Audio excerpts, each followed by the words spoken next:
Ribuan massa dari Persaudaraan Setia Hati Ternate memadati depan Pengadilan Negeri Tulungagung Jalan Cayangkusumo pada Senin 8 Januari.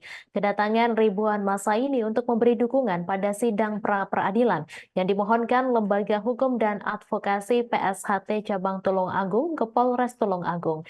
LHA selaku penasehat hukum DAR seorang pelatih pencaksilat yang ditetapkan sebagai tersangka atas meninggalnya REB, seorang siswa SMP Negeri 1 Ngunut selesai berlatih pencaksilat.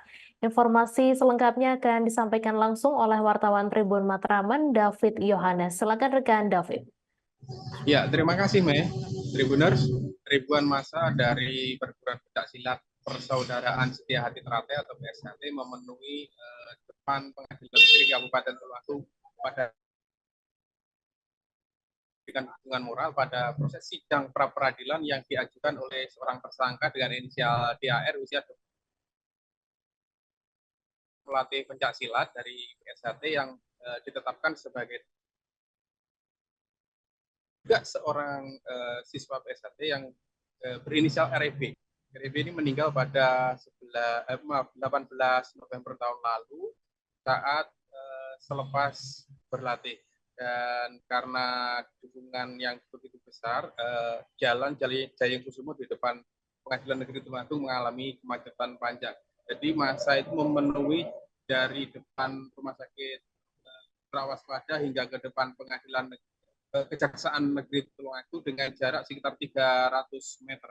Lalu selepas persidangan, massa juga memenuhi satu lajur di sisi timur jalan. Ini adalah lajur yang dari arah Kediri menuju ke Kabupaten Tulungagung. Lajur ini sepenuhnya tertutup karena massa begitu banyak, ribuan.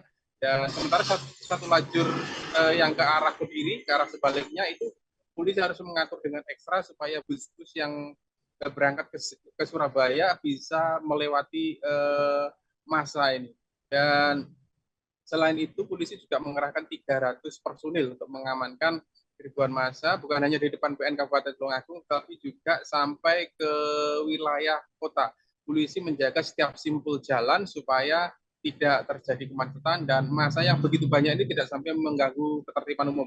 Dan upaya polisi ini membuahkan hasil karena sekitar 1 jam kemudian selepas sidang pukul 14 ya, massa bisa terurai dengan sempurna. Dan sidang pra-peradilan ini bermula dari ketidakpuasan Lembaga Hukum dan Advokat PSHT Cabang Tulungagung atas penetapan tersangka DAR. Mereka menilai polisi terlalu dini untuk menetapkan DAR sebagai tersangka. Salah satunya bukti yang disampaikan itu tidak menguatkan, misalnya DAR berlatih pencaksilat itu pada hari Sabtu 18 November, kemudian meninggal pada hari Rabu kemudian. Jadi ada jeda waktu sekitar 4 hari.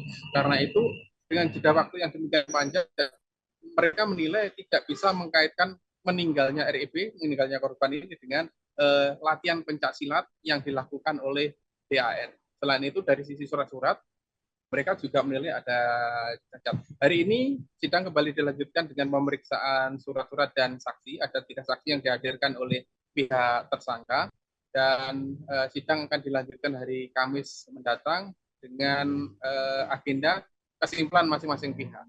Demikian yang bisa saya laporkan, Mei. Baik, terima kasih rekan David atas laporan Anda. Selamat bertugas kembali. Download Tribun X sekarang. Menghadirkan lokal menjadi Indonesia.